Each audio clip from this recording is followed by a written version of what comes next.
이번에 이제 29번째. 29번째.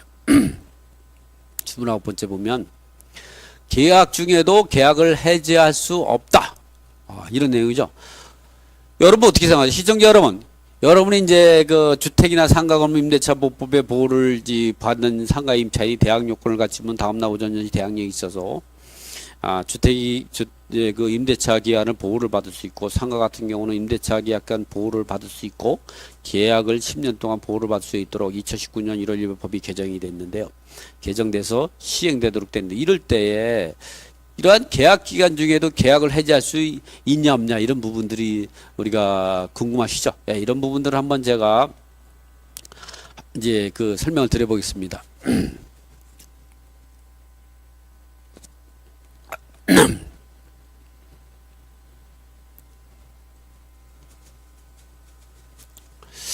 자, 이거 제가 이제 부동산 임대차 계약 상시사전, 바로 이 책이죠.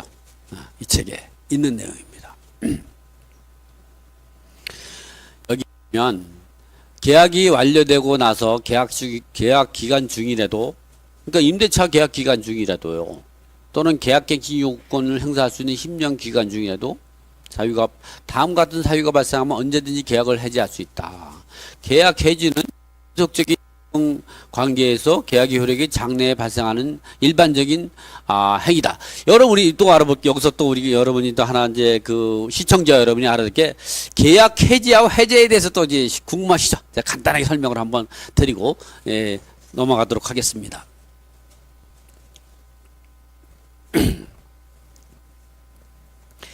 여러분, 계약 해지와 해지가 어떤 차이라고 생각할까요?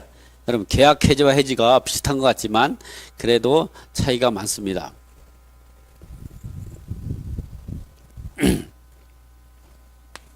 계약 해제는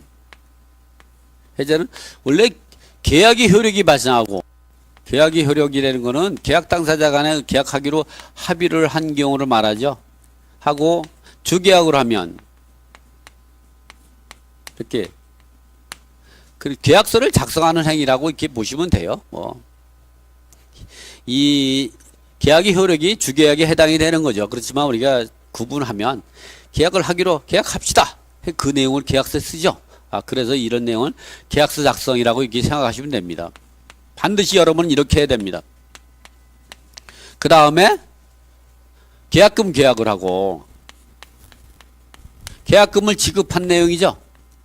그리고 중도금, 이렇게 잔금 지급과 건물인도, 인도는 동시행 관계에 있죠. 이렇게 하면 계약이 완료되는 겁니다. 이렇게 계약이 완료되기 전에 이걸 계약이 완료라고 하거든요.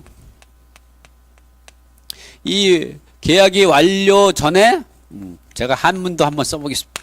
한문 제가 좋아하는 문자는 아니지만 계약 전에, 이전에 계약을 깨는 거를 계약이 해자, 계약을 깨는 거 전에 계약을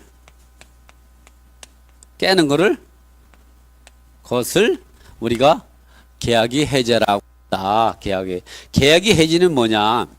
계약이 해지는 이렇게 계약이 완료되고 나서, 계약 완료 후 임대차 계약 기간내, 임대차 계약 기간 중에 계약 해지 사유가 발생, 계약을 깨는 걸 말하는 거죠. 여러분한테 쉽게 설명해 줘야지. 중에 계약이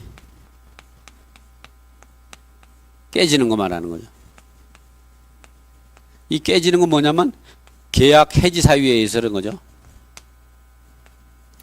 사유가 발생 시 깰 수가 있습니다. 이런 계약 해지 사유가 어떤 것이냐, 그 부분을 여러분에게 지금부터 설명을 드리고자 하는 겁니다. 계약 해지 시간, 계약 기간 중에 계약을 해지할 수 있다. 이 부분은 다시 책으로 돌아가서 보면 차임을 2기 이상 연체 시 최고 없이 계약을 해지할 수 있다. 이 부분인데 이거는 주택가 민법에서는 640조, 640조에서 차임을 이상 일반 임대차라든가 주택 임대차 같은 경우는 주택 임대차는 뭐 2기 이상 연체를 해야 계약을 깰 수 있다 이런 내용은 없습니다. 그래서 민법의 규정을 따라서 민법 640조, 641조에 의해서 차임을 2기 이상 연체하면 계약을 깰 수가 있는 거죠. 해지할 수 있는 거죠. 그러나 상가임대차법 같은 경우는 3기 이상 연체해야만이 하도록 이 상가건물 임대차법의 10조 2.8에서 상가건물 임대차법 제10조 2.8에서 3기 차임액에 달할 때 계약을 해지할 수 있도록 2015년 5월 13일 법이 개정이 돼 시행됐다. 그리고 그전에는 상가 임대차도 차임을 2기 이상 연체하면 계약을 해지할 수 있다. 깰 수가 있었죠. 그러나 지금은 2015년 5월 13일부로 새로 계약했거나 이후에 계약을 갱신한 경우는 이 3기로 차임을 연체하면 깰 수가 있는 거죠. 여기서 차임을 3기 이상 연차에 달한다는 의미는 차임액을 3달치에 해당하는 금액이 2기는 2달치를 전제 예를 들어서 한 달에 월세가 100만 원씩이다. 그러면 200만 원에 해당이죠. 199만 9천 원이면은 이 계약을 깰 수 없습니다. 그런 의미라는 거. 여기서 차임이 2기 또는 3기를 연차하는 기준점은 계약 또 이런 문제도 있더라고요. 제가 이제 그 임대차 계약을 많이 쓰다 보니까 어떤 경우냐면 우리가 임대차 계약을 쓰는 경우 보면 우리가 임대차 계약서를 쓰는 경우 보면 그 월세를 선불로 한다. 예, 보증금이 작을 때 월세를 5천만 원 미만이 걸 때는 월세를 선불로 많이 하죠. 근데 초과되고 뭐 보증이 많을 때는 후불로 하는데 이럴 때 선불로 하면 먼저 한 달치를 먼저 내는 거죠. 이랬을 때에 두 달치만 안 내면 3개월치의 차임을 연체한 사실이 되죠. 이럴 때냐 후불로 계산해야 되냐 이거는 계약에 있는 내용대로 하는 겁니다. 그래서 선불로 했다면 그때부터 3개월 연체하면 되는 겁니다. 그러니까 선불로 했는데 선불한 시점에서 한 달 내고 그 다음부터는 두 번째, 세 번째, 네 번째 안 냈어요. 그래서 3기를 연체하고 있어요. 이러면 계약을 해지할 수 있는 겁니다. 근데 본인은 그러죠. 나는 임차인은 선불로 됐으니까 2달치밖에 연체한 게 아니다. 그거는 대법원은 인정하지 않습니다. 그래서 여러분이 차임 계약을 할 때는 선불로 임대차 계약을 쓰면 임대인에게 유리한 거고 후불로 쓰면 임차인에게 유리한 것이 여기서 또 나타나는 거죠. 이번에는 임대인이 동의 없이 계약한 경우도 임대인이 동의 없이 임차권을 양도라는 건 임차권을 팔아먹는 거죠.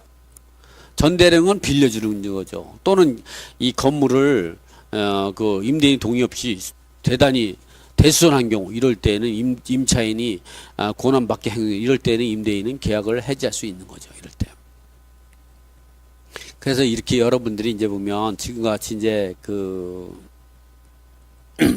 이렇게 계약 기간 중에 계약을 해지할 수 있는 사유는 차임을 연체하거나 또는 임차권을 임대인이 동의 없이 양도하거나 또는 다른 사람에게 빌려주게 되면 임대인에 대한 임차인이 배신적 행위라고 봐가지고 계약을 해지할 수 있는 거죠. 또 하나 뭐냐면 차임을 2기 이상 연체한 경우뿐만 아니라 상가는 차임을 3기 이상 연체한 뿐만 아니라 주택에서는 그런 규정이 없는데 상가는 계약 임대차 계약 기간 1년이죠. 1년 내에 3번 이상 연체한 사실이 있으면 1년 지나서 임차인이 계약갱신을 요구하면 계약갱신을 거부할 수가 있는 거죠. 이런 경우는 환상보증 범위 내에 있는 사람은 묵시적갱신도 인정이 되고 환상보증 초과되는 사람은 계약갱신 요구만 해야 된다 그랬죠.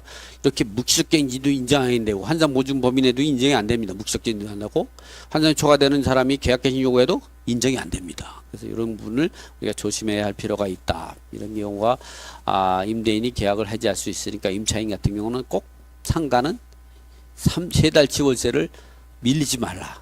2달치 반만 밀려라. 밀려도. 주택은 밀려도 한 달치 반만 밀려라. 그러면 깰 수가 없습니다.